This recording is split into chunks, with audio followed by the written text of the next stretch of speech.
വിവിധ രാജ്യങ്ങളിൽ നിന്നുള്ള വ്യത്യസ്തമായ പാചക രീതികൾ നിങ്ങൾക്ക് പരിചയപ്പെടുത്തുന്ന ബേബിൻസ് വേൾഡിലേക്ക് വീണ്ടും ഒരിക്കൽ കൂടി എല്ലാ കൂട്ടുകാർക്കും സ്വാഗതം.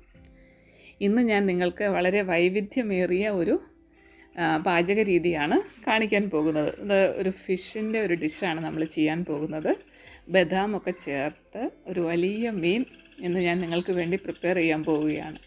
നാട്ടിലുള്ള ആവോലി പോലെയുള്ള മീനുകളൊക്കെ ഇതിനു വേണ്ടി ഉപയോഗിക്കാം. ഞാനൊരു വലിയ ഏകദേശം 600 ഗ്രാം തൂക്കമുള്ള ഒരു വലിയ മീൻ തന്നെ എടുത്ത് ക്ലീൻ ചെയ്ത് വരഞ്ഞൊക്കെ വെച്ചിട്ടുണ്ട്. ഇതിലേക്ക് മാരിനേറ്റ് ചെയ്യാൻ വേണ്ടി ഞാൻ ഉപയോഗിക്കുന്നത് ഒരു 3-4 പച്ചമുളക് നമ്മളുടെ എരിവ് അനുസരിച്ച് എടുക്കാം. പിന്നെ ചെറിയ കഷ്ണം ഇഞ്ചി വേണം, 3-4 വെളുത്തുള്ളി അല്ലി വേണം, 2 ചെറിയ ഉള്ളി വേണം, പിന്നെ ഒരു ചെറുനാരങ്ങ അതിൻ്റെ നീരാണ് നമ്മൾ എടുക്കാൻ പോകുന്നത്. പച്ചമുളക് നിങ്ങളുടെ ഇഷ്ടാനുസരണം എരിവനുസരിച്ച് എടുക്കാം.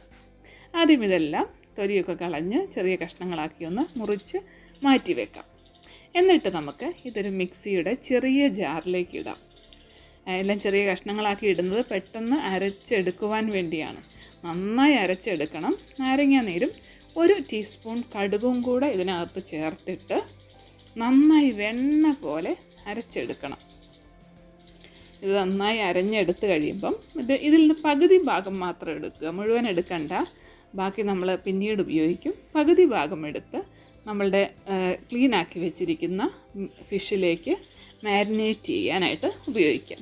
വെള്ളത്തിൻ്റെ അംശമൊക്കെ ഉണ്ടെങ്കിൽ ടിഷ്യൂ ഉപയോഗിച്ച് അതൊന്ന് തുടച്ച് മീൻ നന്നായി ഒപ്പിയെടുത്തതിന് ശേഷം ഇതിൽ നിന്ന് നമ്മൾ അരച്ച പേസ്റ്റ് ആ മീനിൽ നന്നായി തേച്ച് പിടിപ്പിച്ച് വെക്കണം.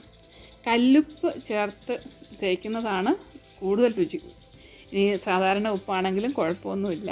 നമ്മുടെ ആവശ്യത്തിന് അതെടുത്തിട്ട് ഈ മിക്സിൻ്റെ കൂടെ ചേർത്ത് നമ്മളത് നന്നായി മാരിനേറ്റ് ചെയ്ത് അര മുക്കാൽ മണിക്കൂർ മാറ്റി വയ്ക്കണം. ഞാനിപ്പോൾ ഒരു 45 മിനിറ്റ്സാണ് മാറ്റി വെച്ചിരിക്കുന്നത്.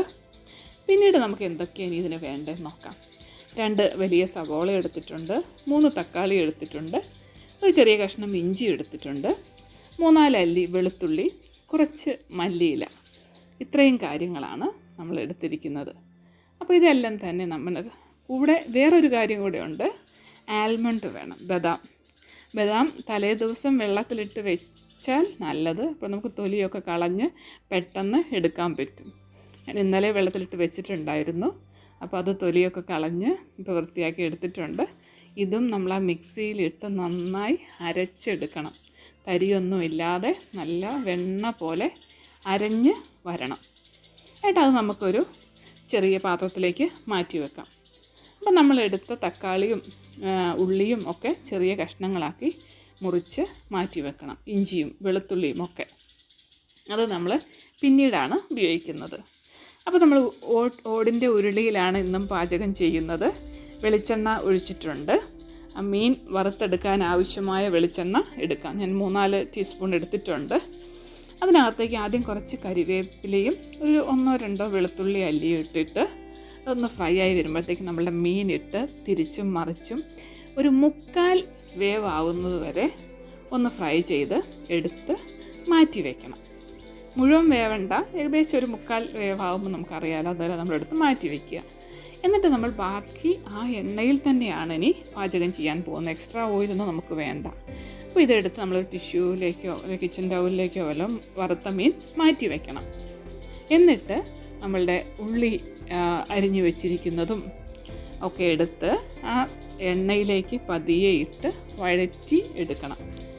സവോള കുറച്ച് നന്നായിട്ട് പച്ച മണമൊക്കെ മാറി വഴന്നു വരുമ്പോൾ നമ്മൾ അതിനകത്തേക്ക് ആ പകുതി അരച്ചു വച്ചിരിക്കുന്ന അരപ്പ് അവിടെ മാറ്റി വെച്ചിട്ടുണ്ടല്ലേ, അതും കൂടെ ഇതിനകത്ത് ചേർക്കണം. എന്നിട്ടത് ചേർത്ത് നന്നായി ഇളക്കി ഒന്ന് വഴന്ന് വരുമ്പോൾ പിന്നെ നമ്മൾ വെച്ചിരിക്കുന്ന തക്കാളിയുണ്ട്, ഇഞ്ചിയുണ്ട്, വെളുത്തുള്ളിയുണ്ട്. ഇതൊക്കെ സ്റ്റെപ്പ് ബൈ സ്റ്റെപ്പായി ഓരോന്ന് ചേർത്ത് നന്നായി ഇളക്കിയെടുക്കണം. ഇത് ഒരുവിധം വഴന്ന് വരുമ്പോൾ നമ്മൾ കുറച്ച് മസാലപ്പൊടികൾ കൂടെ ഇതിൻ്റെ കൂടെ ചേർക്കുന്നുണ്ട്. അത് എന്തൊക്കെയാണെന്ന് നോക്കാം. കാശ്മീരി ചില്ലി പൗഡർ ഒരു 3 ടേബിൾ സ്പൂൺ എടുത്തിട്ടുണ്ട്, മല്ലിപ്പൊടി ഒരു 2 ടീസ്പൂൺ എടുത്തിട്ടുണ്ട്, പിന്നെ ഗരം മസാലയും എടുത്തിട്ടുണ്ട്. അപ്പോൾ എടുത്ത മസാലപ്പൊടി നമ്മൾ ഈ വഴന്ന് വന്ന ഉള്ളിക്കൂട്ടിലേക്ക്, സവോളക്കൂട്ടിലേക്ക് ചേർക്കുകയാണ്. അതൊന്ന് വഴന്ന് കഴിയുമ്പോൾ നമ്മൾ കുറച്ച് ബട്ടർ കൂടെ ചേർക്കണം. കാരണം നമ്മൾ ബട്ടറും ബദാമൊക്കെ ചേർത്താണ് ഇത് ഉണ്ടാക്കാൻ പോകുന്നത്. അപ്പം നന്നായി വഴന്ന് വരുമ്പം നമ്മൾ ആ ബദാം അരച്ച് വെച്ചിരിക്കുന്നതും കൂടെ ചേർക്കുക. എന്നിട്ട് ഈ മസാല നന്നായി എണ്ണ തെളിഞ്ഞ് വരുന്നത് വരെ വഴറ്റി കൊടുക്കുക. അരിഞ്ഞു വെച്ചിരിക്കുന്ന മല്ലിയിലയും കൂടെ ചേർക്കുക. എന്നിട്ട് കുറച്ച് ബട്ടർ കൂടി ഇട്ട് മസാല നന്നായിട്ട് റെഡിയായി കഴിയുമ്പം നമ്മൾ പകുതി മസാല ഒരു സൈഡിലോട്ട് മാറ്റി വെച്ചിട്ട് പകുതി മസാല പുറത്തേക്ക് നമ്മളുടെ വറുത്ത് വെച്ചിരിക്കുന്ന മീൻ എടുത്ത് വെക്കുക. എന്നിട്ട് മാറ്റി വെച്ചിരിക്കുന്ന മസാല ഈ മീനിൻ്റെ മുകൾ വശത്തായിട്ട് നന്നായി പൊത്തി വയ്ക്കണം. താഴെ മുകളിലും അരപ്പ് നന്നായി മൂടിയിരിക്കണം ഈ മീനിനെ. അങ്ങനെ ഇരുന്ന് ഒരു 3-4 മിനിറ്റ് ആ മസാല ശരിക്കും പിടിച്ച് അത് ഫ്രൈ ആയി വരുമ്പോൾ നമുക്ക് സെർവിങ് ബൗളിലേക്ക് എടുത്ത് മാറ്റാം. ഇത് നല്ല ടേസ്റ്റുള്ള ഒരു ഡിഷാണ്. നിങ്ങൾ തീർച്ചയായും ഉണ്ടാക്കി നോക്കണം. ബദാമിൻ്റെയും ബട്ടറിൻ്റെയും ഒക്കെ രുചി നല്ല ടേസ്റ്റോടു കൂടെ തന്നെ നിങ്ങൾക്ക് എടുക്കാൻ പറ്റും. അപ്പം ഉണ്ടാക്കി നോക്കിയിട്ട് വിവരം പറയണം കേട്ടോ. ഇഷ്ടമായാൽ കമൻ്റ് ഇടാൻ മറക്കരുത്. അപ്പോൾ പുതിയൊരു ഡിഷുമായി നമ്മൾക്ക് വീണ്ടും കാണാം. അതുവരെ ബൈ.